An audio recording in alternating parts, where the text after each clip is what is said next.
changé ma sœur. Regarde à Jésus.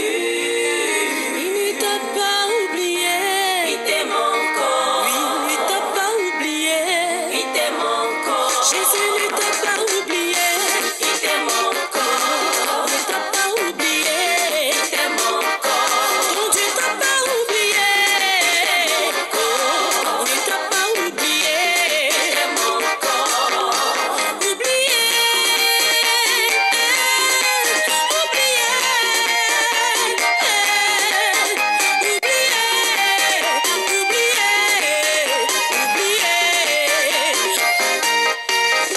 Bonjour à vous, nos chers fidèles téléspectateurs, auditeurs et internautes. Bienvenue à votre émission Kerygma Life où nous partageons la parole de Dieu avec notre invité, le Père Stanislas Mawini. Mon Père, dans votre enseignement lors de la veillée de prière de la nuit du 31 décembre au 1er janvier 2017, vous avez invité les gens à laisser tomber l'espoir de 2016 pour embrasser l'espérance pour 2017. Quelle différence faites-vous entre l'espérance et l'espoir, mon Père? La différence entre l'espoir et l'espérance est claire. L'espoir, c'est l'esprit humain qui fait confiance à quelque chose, qui projette la chose dans le futur, ce que je dois avoir. Donc on est en attente. On attend quelque chose. Ce n'est pas encore arrivé. On espère l'avoir, mais ce n'est pas arrivé. C'est ça l'espoir. D'accord. Et René Descartes, quand nous lisons Les Passions de l'âme de René Descartes, il parle de l'espérance comme étant le désir. L'espérance vient du désir. Mais ce n'est pas ça l'espérance. C'est normalement l'espoir, il devrait dire, l'espoir vient du désir. Parce qu'on désire quelque chose, on espère l'avoir, et du coup on dit, on est dans l'espérance de l'avoir. On est dans l'espérance, et cet espoir a fait que beaucoup de gens n'ont pas eu ce qu'ils ont attendu, ils demandaient en 2016. Tout à fait. Et du coup, ils se sont posé des questions, comment on va commencer 2017 sans avoir obtenu ce qu'on avait demandé en 2016. Il fallait qu'ils abandonnent. Parce que l'espoir doit mourir. Sinon, on rentre avec des soucis de 2016 en 2017. Parce qu'on n'a pas eu ce qu'on attendait en 2016. On attendait du bonheur en 2016, qui n'a pas espéré avoir le bonheur, une vie heureuse en 2016. Mais beaucoup ne l'ont pas eu. Donc il ne fallait pas que les gens rentrent en 2017 avec l'espoir. Parce que l'espoir déçoit. Quand il y a espoir, il faut penser tout de suite au désespoir. Et il fallait abandonner tout cela, laisser tout cela en 2016, pour commencer 2017, non plus avec espoir, mais avec espérance. L'espérance, c'est quoi? L'espérance, c'est une vertu théologale. Vertu théologale, c'est-à-dire, c'est la capacité, un don qui nous vient directement de Dieu. C'est la grande confiance qui vient de Dieu, qui fait alliance avec nous. Il nous fait entrer dans cette alliance. La confiance devient une confiance totale. Dans cette confiance totale en 2017, tout ce que j'aurai à vivre, que ce soit mes projets, pour que je ne sois pas déçu au cas où ces projets n'ont pas abouti. Ça peut arriver que le projet n'aboutisse pas.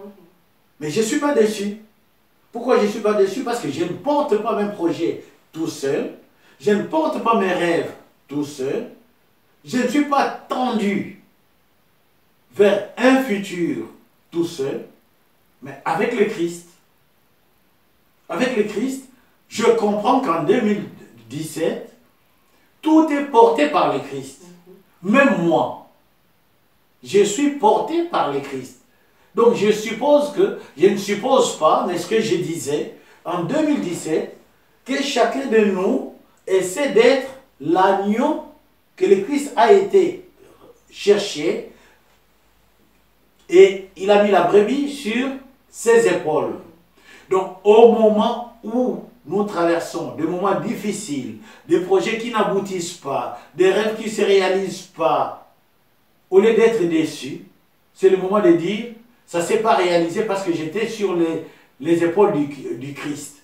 Donc moi je ne marchais plus, c'est le Christ qui marchait. Les pas qu'on voyait, c'était plus mes pas à moi, c'est le Christ qui mettait ses pas là où je devrais mettre mes pas, et moi pendant ce temps j'étais sur ses épaules. Et du coup, on rentre dans cette dynamique, on comprend que l'espérance devient une confiance totale. La confiance totale, c'est quoi? La confiance totale, c'est la foi. La foi, je me suis abandonné totalement au Christ. En 2017, je vis toute mon expérience avec le Christ, et non tout seul. Je n'ai plus de soucis à me faire, mais je fais des projets avec lui. Sachant qu'en faisant des projets avec lui, Dieu répond quand il veut et non quand je veux. Et si je comprends cela, mon espérance me fait comprendre que je suis vraiment un ressuscité. Le ressuscité, c'est celui qui vit dans la joie. Donc je ne vais pas vivre 2017 avec des soucis, avec des tristesses, avec des hauts, avec des bas. Quelle que soit la situation que je vais rencontrer dans 2017, moi je vais garder d'abord ma position. Je dirais, je suis vraiment un véritable ressuscité qui est entré en 2017. Beaucoup de gens ne sont pas entrés en 2017. Hein? Beaucoup de gens ne sont pas arrivés en 2017. Beaucoup sont morts. Moi, je suis arrivé en tant que ressuscité. Je dois garder l'élan de l'action de grâce que Dieu m'a donné pour arriver en 2017. Qu'est-ce que je lui ai donné? Absolument rien. Donc, je n'ai rien donné. Je suis dans l'élan de la résurrection. Je comprends que mon espérance, c'est d'être ressuscité avec le Christ. Donc, je vis, je n'attends plus le futur, je vis la résurrection dans le présent, à chaque instant de ma vie, pour lire autrement ce qui se passe dans le monde.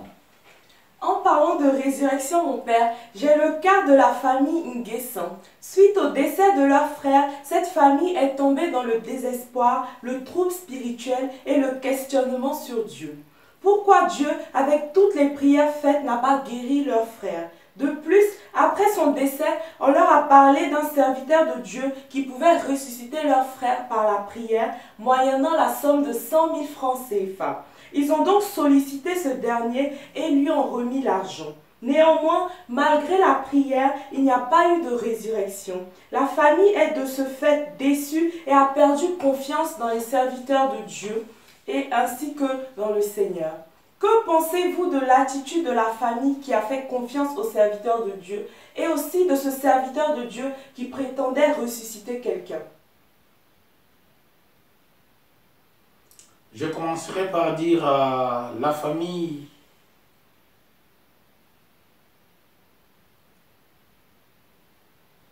tout mon sentiment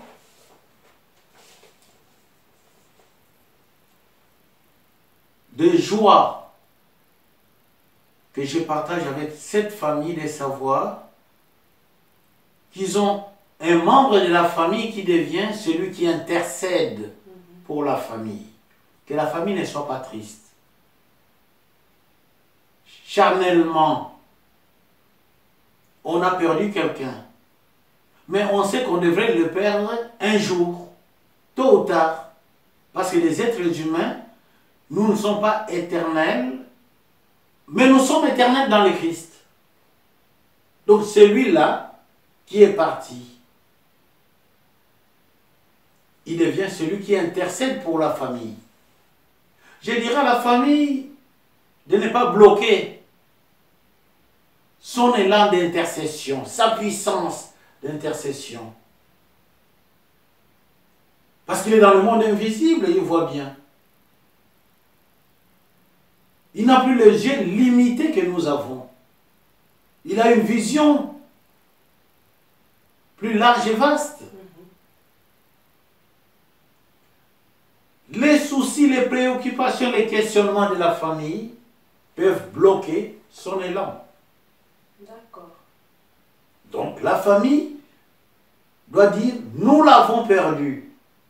Parce qu'on avait encore besoin de ses services, on avait encore besoin de son affection, on avait besoin de tout ce qu'il était pour nous. On avait besoin de tout cela. On avait aussi besoin de ses colères. On avait besoin de ses colères, on avait besoin de ce qu'il était pour nous. Parce que ses colères, ses énervements et tout ça, ça faisait la joie de la famille. On avait besoin de tout cela. Voilà, il y a un qui va nous manquer, mais qui est présent. Donc on ne bloque pas son élan. On prie, on continue à prier. Pourquoi? Parce que la question qu'on doit poser, comment Dieu l'a pris? Mais non. On ne s'est pas posé la question, comment Dieu a fait qu'il naisse? Nous ne naissons pas de la volonté de nos parents. Chacun de nous, c'est un fruit de miracle. Chacun de nous. Les parents peuvent dire, voilà notre projet, on va mettre au monde des enfants. Ils se marient, ils n'ont plus d'enfants. Ils se posent des questions, mais comment on est marié, on a tout payé, on ne doit rien à personne, mais comment on n'arrive pas à mettre au monde? Ah, il y a des gens qui vont voir même des féticheurs pour mettre au monde. Et parfois, des féticheurs leur donnent des enfants qui sont impossibles, qui vivent difficilement, qui sont malades, qui ont des comportements incontrôlés dans la société.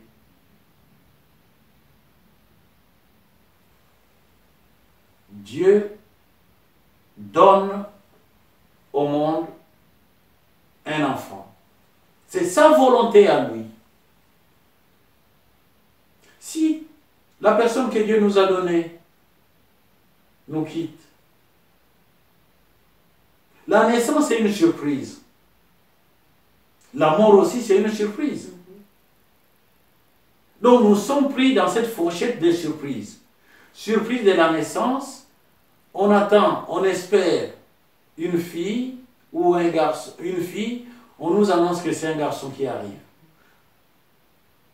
Ah, il y a beaucoup de femmes qui rêvaient avoir des filles, qui commençaient déjà à acheter des habits de filles. Je connais une femme qui est allée même apprendre comment faire des tresses. En disant, oui, ça sera ma petite sœur, je vais la tresser, Et c'est un garçon qui est arrivé. Ce sont des surprises. Et face à ces surprises, celui qui part, c'est aussi une surprise. Nous ne voulons pas que la personne parte. Nous conjuguons nos efforts, nous faisons des cotisations, nous prions pour que la personne ne parte pas. C'est notre affection, notre attachement à la personne, notre amour fraternel. On ne veut pas que la personne parte. Sinon, ça déstabilise la famille. On s'adresse à Dieu. Quand nous nous adressons à Dieu dans la prière, nous commandons Dieu. C'est ce que nous oublions. Dieu respecte notre liberté. Est-ce que dans notre prière, nous respectons sa liberté? Seigneur, je veux que mon frère guérisse. Seigneur, je t'en prie, je veux. Et on commence à dire à Dieu même, Seigneur, tu vois combien de fois j'ai prié, combien de fois je vais à la messe, combien de fois je gêne, combien de fois j'ai fait ceci, je t'en supplie que mon frère guérisse, que ma soeur guérisse. Mais on ne demande pas à Dieu, Seigneur, quelle est ta volonté? Cette bouche qui a prié le Seigneur dans la journée, qui a demandé la guérison, c'est cette bouche dans la journée qui va insulter les enfants, qui va crier, qui va bouder. C'est la même personne qui a prié. 2 heures après, vous oubliez que c'est cette personne qui est sortie de la prière. Des comportements qui ne reflètent pas l'identité du chrétien. Alors, il y a inadéquation. On oblige, on demande quelque chose à Dieu, mais on ne respecte pas ce que Dieu nous demande d'être. Notre prochain, ce n'est pas seulement celui qui est malade, mais celui qui est en bonne santé. C'est aussi notre prochain. Peut-être que Dieu nous met à l'épreuve, vous voulez la guérison ici, bon voilà, comment vous allez vous comporter avec celui-là? On ne pense pas à ça. On dit, on a demandé à Dieu, il n'a pas répondu, maintenant on est devant un décès, et ça sert à quoi de demander à Dieu? Est-ce qu'on a demandé à Dieu que sa volonté se manifeste? C'est ce que le Christ a dit. Père, c'est terrible, enlève, éloigne de moi cette coupe. Ah non, Père, que ta volonté se manifeste. Que ta volonté, si nous comprenons que tout est entre les mains de Dieu, que la volonté de Dieu doit se manifester, nous n'avons pas à chercher un serviteur de Dieu pour ressusciter quelqu'un. La seule personne qui a ressuscité quelqu'un, c'est le Christ. C'est le Christ. La dernière personne qui a marqué la résurrection au monde, la dernière, c'est Dieu le Père. Il a ressuscité son enfant. Et fini. C'est le top de top que Dieu a réalisé de ressusciter son enfant pour que son enfant nous ressuscite. Donc après le Christ, personne ne peut se payer le luxe de dire je vais ressusciter quelqu'un, à moins que la personne ait des fétiches et de la magie et des pratiques obscures.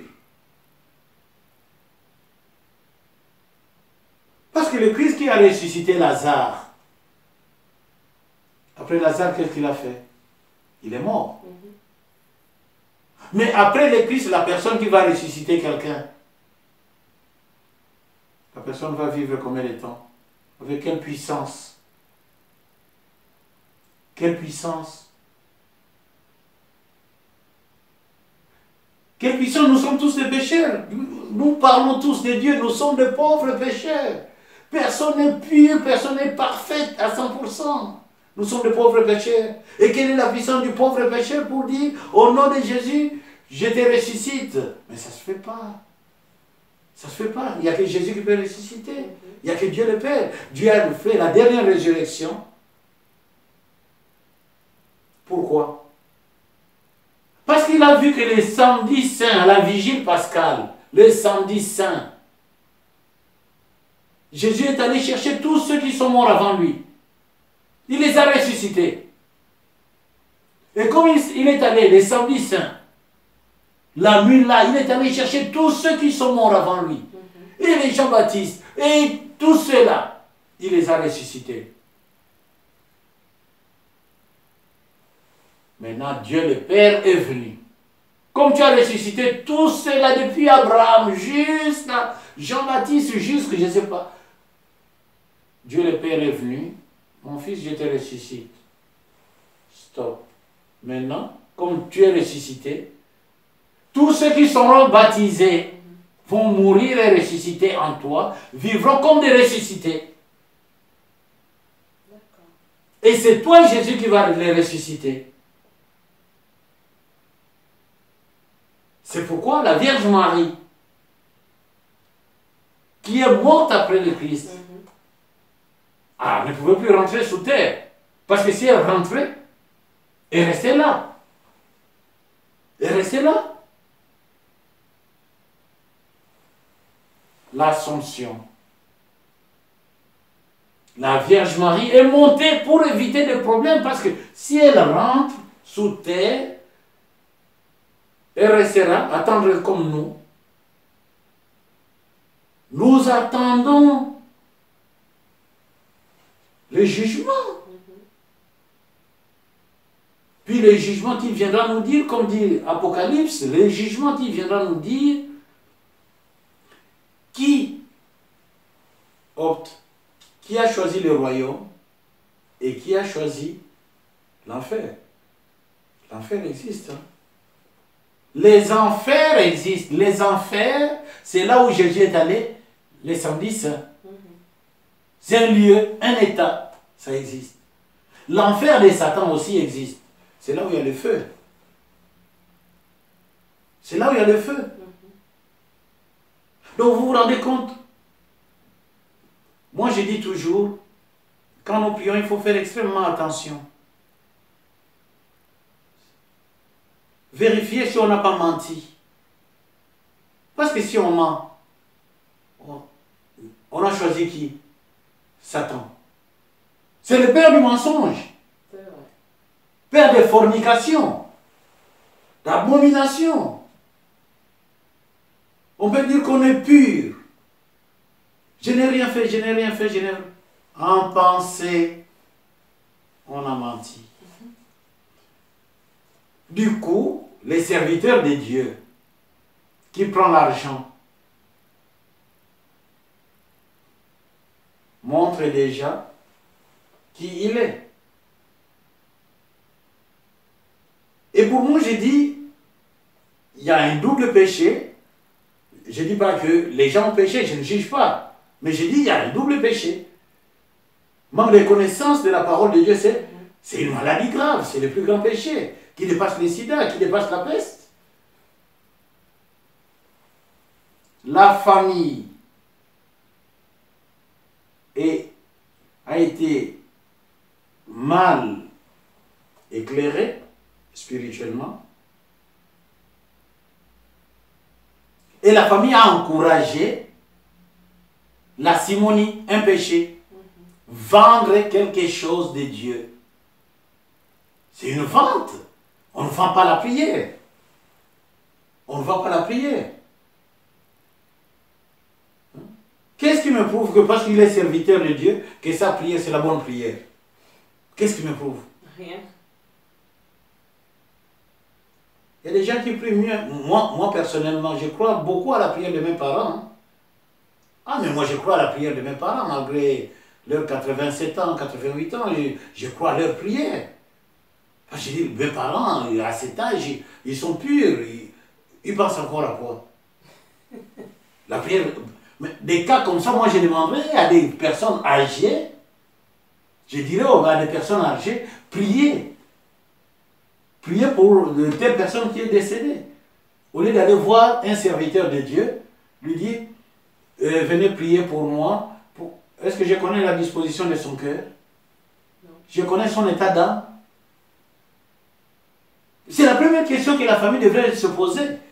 Vous nous avez dit que celui-là, il ressuscite les morts. Combien de gens sont ressuscités dans sa famille? Parce qu'il a eu des morts dans sa famille. Tout à fait. Il ressuscite des morts. Dans son église, les gens ne meurent pas. Parmi ses fidèles, il y a des gens qui n'ont pas de décès dans la famille. Et pourquoi il ne va pas les ressusciter? Parce que des cas comme ça, Dieu ressuscite quelqu'un. Hein? Dieu ressuscite quelqu'un, toute la télévision est là. Les journalistes sont là. Mais, madame, je t'ai dit, si tu veux, vous les journalistes, c'est ce que vous recherchez? Oui. C'est ce que vous recherchez? J'ai fait une campagne d'évangélisation. Hein? Là, vous vous abordez un thème de campagne. J'ai fait une campagne d'évangélisation, en pleine campagne dans un pays, les sorciers sont tombés. Mais vous vous rendez compte, vos collègues journalistes qui sont arrivés sans demander mon autorisation, il y avait des caméras, il y avait tout, il y avait tout. Or la prière, c'est l'histoire de l'homme avec Dieu. Est-ce qu'on a besoin de filmer ça? On a besoin d'interviews? Mais on laisse les gens prier. On prie. Là, l'interview, c'est l'enseignement.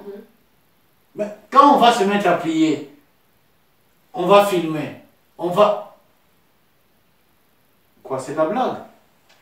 Dieu a besoin de ça? Non. Donc, moi je dirais à la famille, ne pas vous attrister. Celui qui est parti, ça nous fait mal. Parce qu'il était cher pour nous. Pas seulement pour vous, pour moi aussi, même si je ne l'ai pas connu. Il était cher. Il était très cher. Pourquoi peut-être un jour j'allais les rencontrer dans ma route, sur ma route, sans les savoir. C'est un enfant de Dieu qui est parti. Je dirais à la famille de les laisser dans l'élan d'intercession. Et je dirais à la famille de ne pas se décourager, de comprendre que le livre de l'Apocalypse nous avait dit il y a des bêtes de la terre, qu'on appelle des faux prophètes. Le Seigneur lui-même a dit, parmi vous il y aura des faux prophètes. Vous savez qu'au nom de Dieu, il y a des gens qui s'enrichissent. Il y a des gens qui s'enrichissent.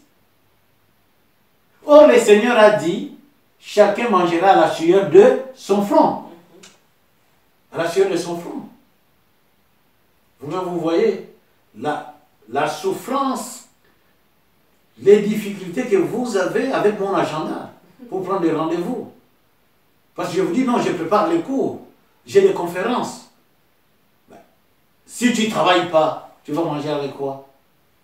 Parce que toi, en tant que serviteur de Dieu, tu dois montrer à tes fidèles que réellement, tu es en train de mettre en pratique la parole de Dieu. Comment tu viendras dire à tes fidèles que tu es en train de souffrir au travail et fais telle prière? Mais parce que tu as vécu ça. Parce que tu es dans le milieu professionnel. Parce que tu comprends comment vivre avec des collègues. Comment vivre avec tes responsables. Tu as cette expérience. Tu n'attends pas dans ton église. Mais ça c'est la famille des Lévites, la famille de l'Ancien Testament. C'était la famille des prêtres. Mais aujourd'hui, tout serviteur de Dieu doit contribuer au même titre que tout le monde. Parce que à chacun de nous, le Seigneur demandera, qu'as-tu fait de ton frère? Je t'ai montré un frère dans Matthieu 25. Matthieu qui te dit, il a eu faim, il a eu soif, il était nu, il était en prison. Qu'as-tu fait? Toi tu diras, Seigneur, je n'ai rien fait parce que je disais la messe. Le Seigneur te dira, ah bon? Je t'avais envoyé l'amour du prochain, c'était seulement dire la messe. Non. La messe, c'est Jésus qui vient dire la messe. C'est pas toi le prêtre. C'est pas toi le prêtre. C'est Jésus qui vient. Mais toi le prêtre, après, qu'est-ce qu'il faut faire? Être à la disposition des autres. C'est ce que je dirais à la famille. Que la famille ne soit pas découragée. Que la famille continue à prier, à demander son intercession. Lui qui voit ce que nous ne voyons pas. Qu'il donne à la famille. C'est donc la famille a besoin. Surtout la vie éternelle. Pour le voir et vivre avec lui qui est parti dans le cœur de Dieu. Merci mon Père. Maintenant mon Père, au sujet de la guérison, pouvez-vous nous dire qu'est-ce que vous pensez de tous ceux qui espèrent une guérison uniquement en allant à Lourdes? Au sujet de la guérison, il faut quitter l'espoir pour vivre dans l'espérance. J'espère que si je vais à Lourdes, je serai guéri. J'espère que si je vais prier dans tel groupe de prière, je serai guéri. Mais les seigneurs, qu'est-ce qu'ils regardent d'abord? Les cœurs. Si spirituellement, on est guéri, le reste devient sujet de miracle. Alors il y a beaucoup de guérisons. Chaque jour, il y a des guérisons. Des guérisons de cœur, des conversions. Avant d'aller chercher la guérison dans un groupe de prière, ou à Lourdes, ou je sais où, il faut se poser la question, est-ce que je suis capable de me convertir? Parce que quand on est malade, on peut mettre sa maladie sur les ennemis.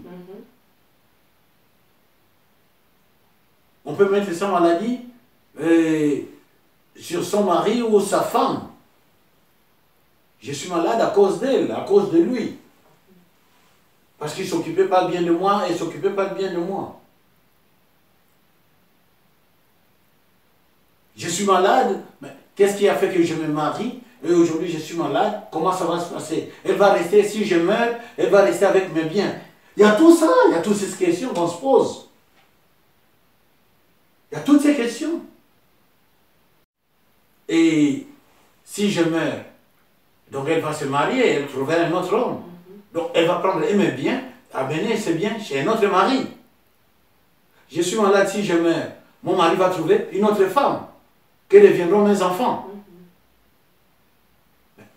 Est-ce qu'on a commencé d'abord par purifier ça avant d'aller à Lourdes? Mon enfant est malade. Quel est mon regard vis-à-vis de cette maladie?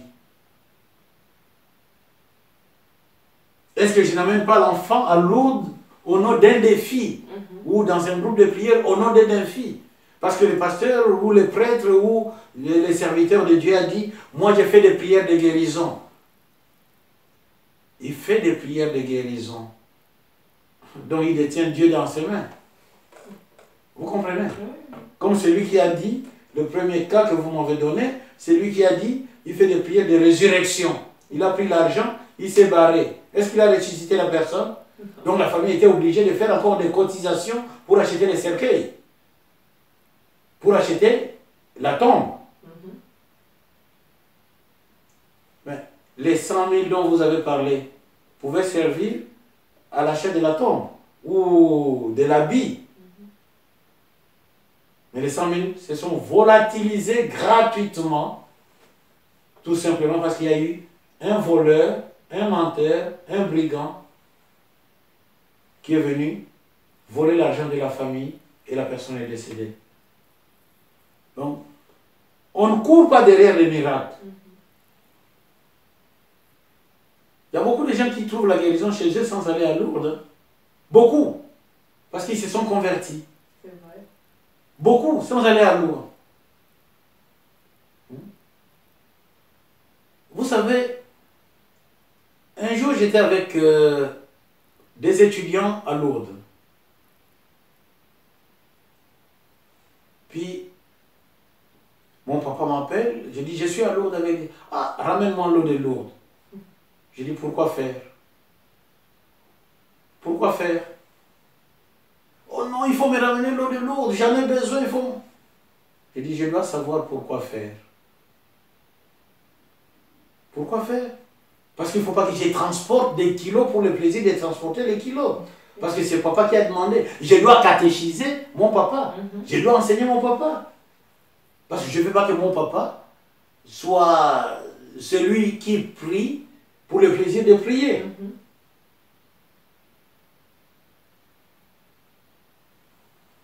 L'activité la plus difficile que nous avons au monde, c'est la prière. En dehors de la prière, tout ce qui reste, c'est facile. Faire l'avion, c'est facile, l'intelligence joue. Faire ceci, c'est facile. Et le médecin qui opère les gens, c'est facile. Manger, c'est facile. Mais la prière, c'est difficile. C'est difficile. Parce qu'il faut être au diapason de Dieu. Voilà ce que je peux dire à la famille, de rester dans l'espérance, de garder sa foi, de croire que celui qui est parti a le pouvoir d'intercéder pour eux. Si la famille ne bloque pas son élan d'intercession. Parce que c'est lui qui est parti. Il fait partie de la communion des saints. C'est à la famille de valoriser la personne pour que la personne intercède pour nous. Pour que la personne intercède non pas seulement pour la famille, mais pour le monde entier. Parce que la personne qui est partie connaît la réalité du monde, connaît les soucis du monde. Que la famille reste dans l'espérance. Que la famille croit que réellement, celui qui est parti, qui voit ce que nous ne voyons pas, peut changer aussi les choses. Je vous remercie, mon père. Maintenant, mon père, la pensée populaire dit « l'espoir fait vivre ». Nous avons reçu le cas de Norbert qui a jeûné et prié pour trouver du travail. Et dans son groupe de prière, on lui disait qu'il serait milliardaire. D'une part, il n'a pas trouvé du travail et d'autre part, il est mort de maladie à force de jeûner. Sa famille se demande donc s'il faut toujours croire au message que l'on reçoit de la part de Dieu. Aussi, quelle est l'attitude d'espérance à avoir face à un message prophétique que nous recevons? Dans mon enseignement, j'avais dit qu'il faut quitter l'espoir pour entrer dans l'espérance parce que l'espoir tue. Voilà un cas. L'espérance demeure. L'espoir meurt. Et quand l'espoir meurt, l'espoir peut tuer les gens.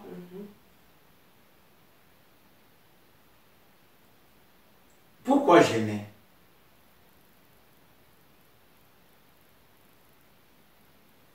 On lui a promis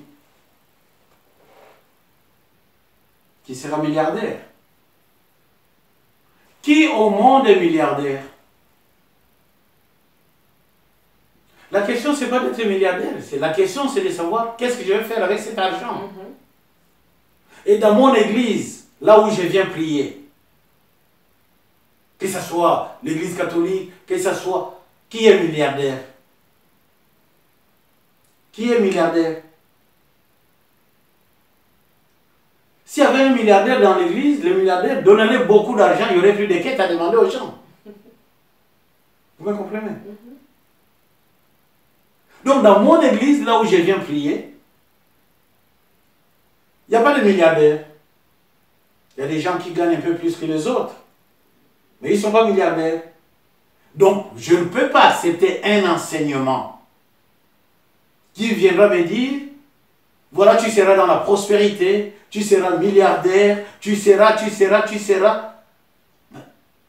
Je ne peux pas accepter cet enseignement. Je ne peux pas accepter ce message. Parce que ce message, être milliardaire, si moi je suis déjà chômeur, avant d'être milliardaire, il faut que je commence à travailler. Mais avec quel salaire? Je viens de commencer. On ne va pas me donner quand même, à peine commencé, je me retrouve avec les salaires d'un cadre supérieur. Non. Donc pour être milliardaire, ça prend des années.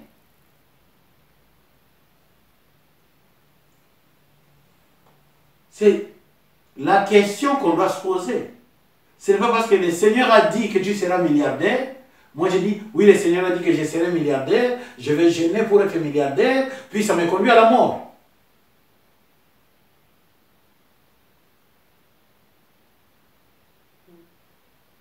Le message demande le discernement. Demande le discernement. Le discernement ne consiste pas à dire entre le bien et le mal, qu'est-ce que j'ai choisi? Le choix est clair. Tout à fait. Le discernement, c'est entre deux biens. Le message me dit que je serai milliardaire. Être milliardaire, être dans la parole de Dieu, qu'est-ce que j'ai choisi? Si j'ai choisi la parole de Dieu va me montrer l'utilité de cet argent et comment avoir cet argent et comment croire que réellement je serai milliardaire. Et je me fais comprendre. Oui, oui. Oui, tout à fait. Le discernement est clair. Saint Ignace de Loyola disait, on est face à deux étendards. On choisit. C'est pourquoi j'aime la retraite de Saint Ignace. Moi, j'ai fait 1 mois de retraite de Saint Ignace, en silence, hein, à Clamart. 1 mois, en silence, pour choisir. 1 mois, tu ne parles pas. Tu es en silence. Tu passes ton temps à prier, à lire la parole de Dieu, prier, discerner, parce que tu dois discerner.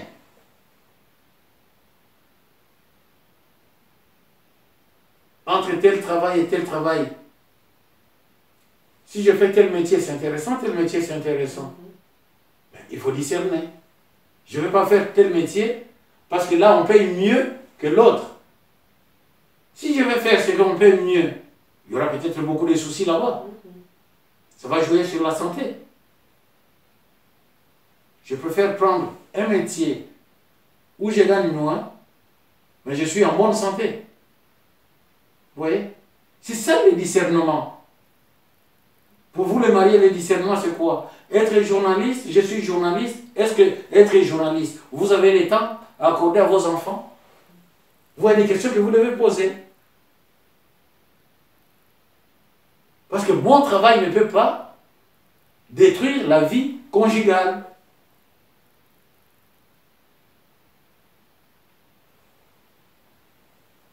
Quand on reçoit un message, le Seigneur a parlé.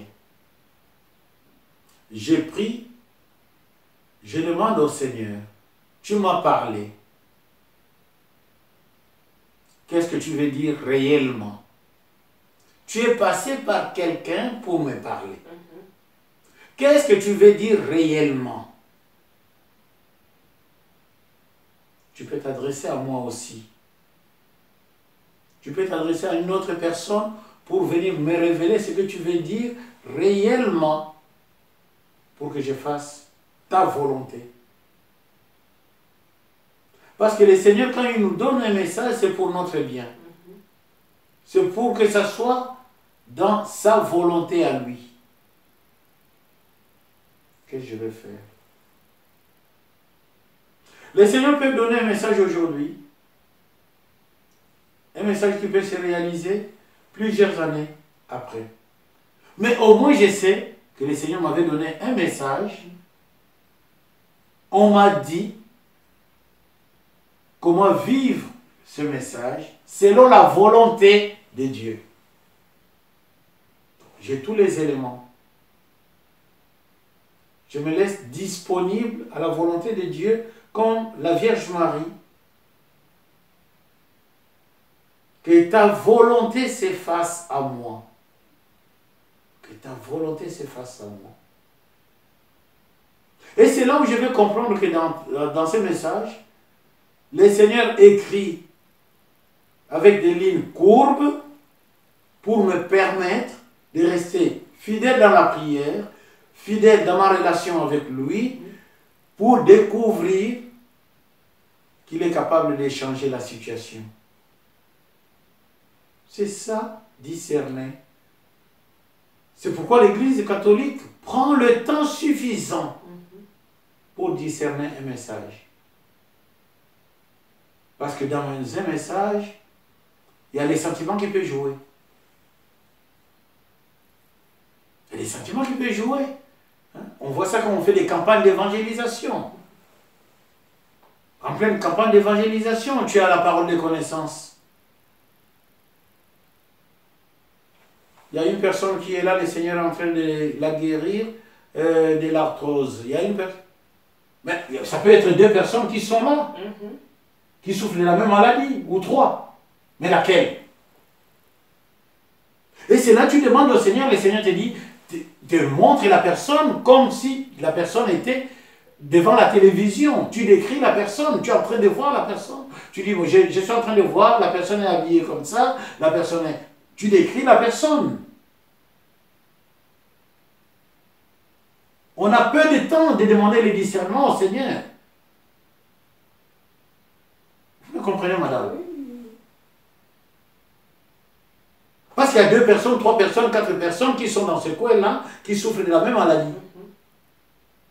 Le Seigneur me dit, il y a telle personne qui va prendre l'avion pour aller dans tel pays. Et... Mais il y a des gens qui vont prendre l'avion, qui sont dans l'assemblée, parce que vous êtes devant 10 000 personnes.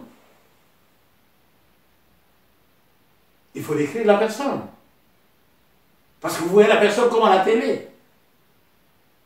Les habits ne suffisent pas. Parce qu'il y a 2 personnes qui peuvent avoir les mêmes habits. C'est ça le discernement.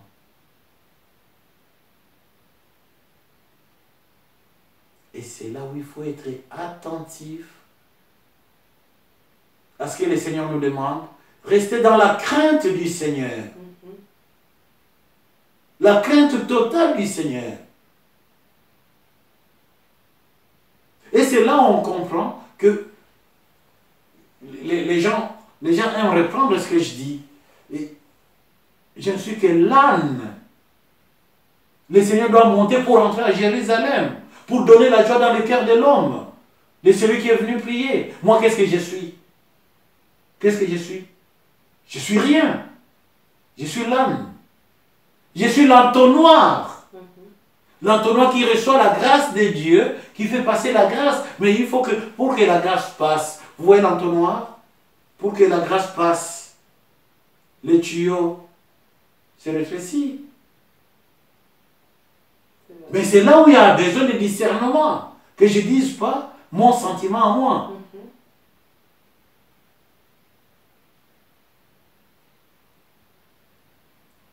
C'est pourquoi quand j'ai fait des campagnes d'évangélisation, je dis jamais, ou pendant mes prédications, je dis jamais Amen pour que les gens répètent Amen. Non, je suis en train d'imposer aux gens ce que je suis en train de dire.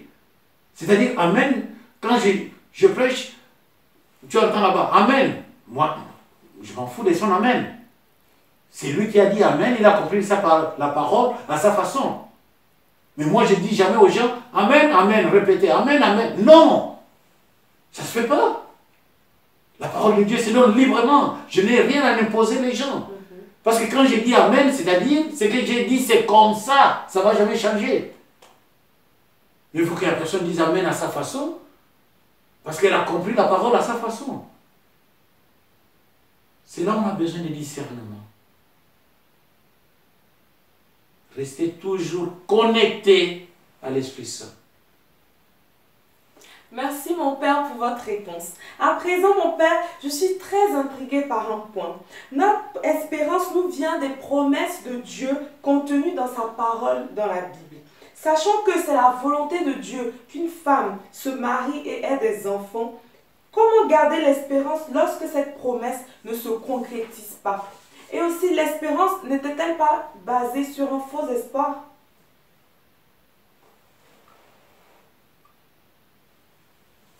Il y a des faux espoirs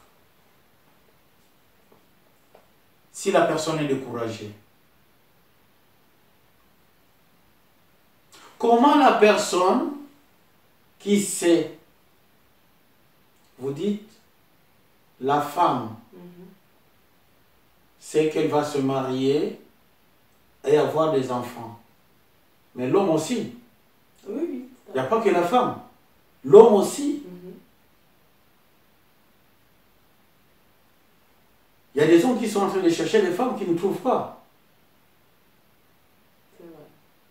La question est de trouver l'âme sœur qui Dieu a créé pour moi. Pour ne pas passer de couple en couple, de foyer en foyer. Comme il y a une dame, Wivine, qui avait posé la question, si moi je trouve mon copain, je l'amène chez Dieu, ça peut devenir la volonté de Dieu. Mais ça deviendra la volonté de Dieu si ton copain se met à genoux devant la croix et se met à prier en vérité. En vérité. Parce qu'on peut venir devant la croix faire des informations au Seigneur.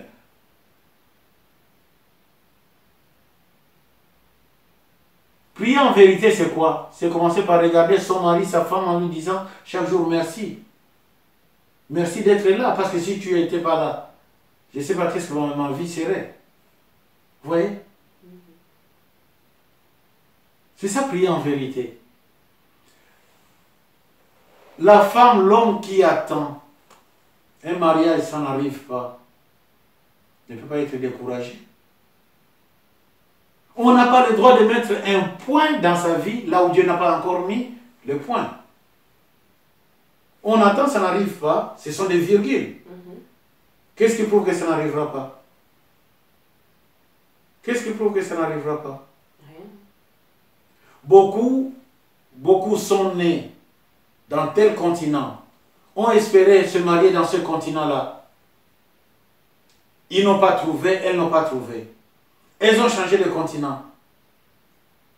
Ils ont trouvé, elles ont trouvé, elles ont fait le foyer.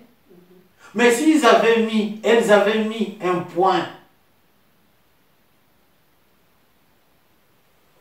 elles seraient malheureuses toute la vie.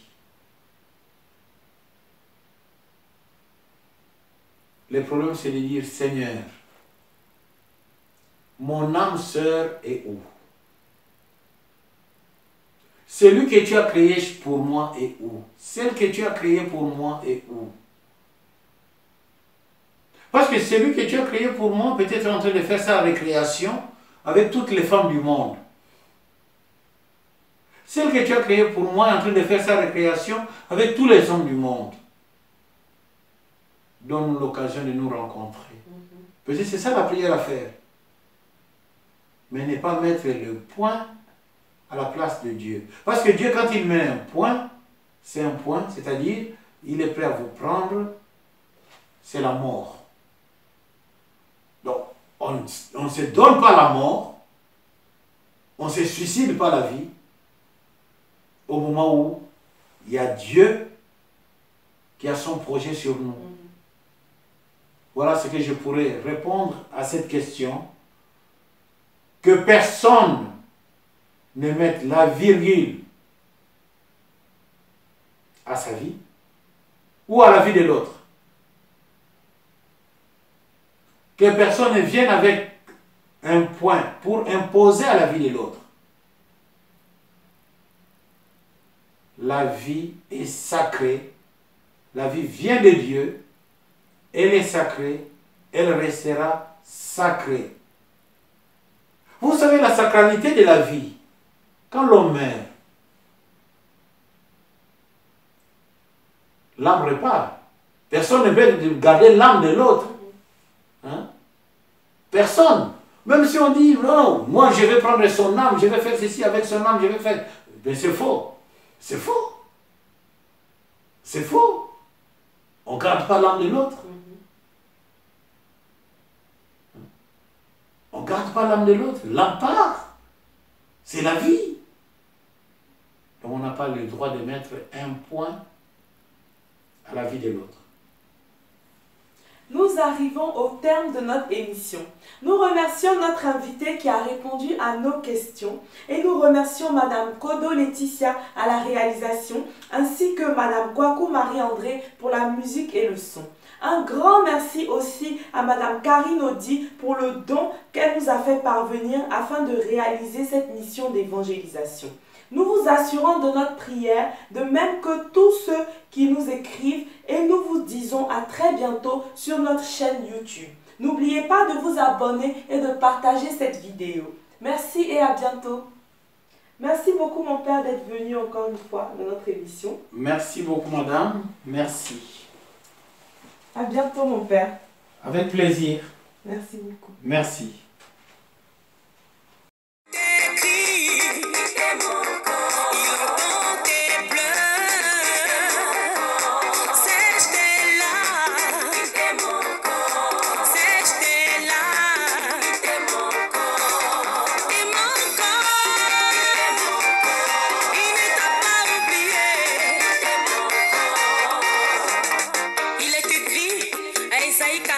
Verset 15 à 16. Une femme peut-elle oublier le fruit de ses entrailles? Mais c'est l'oublière, moi l'Éternel, je ne t'oublierai jamais.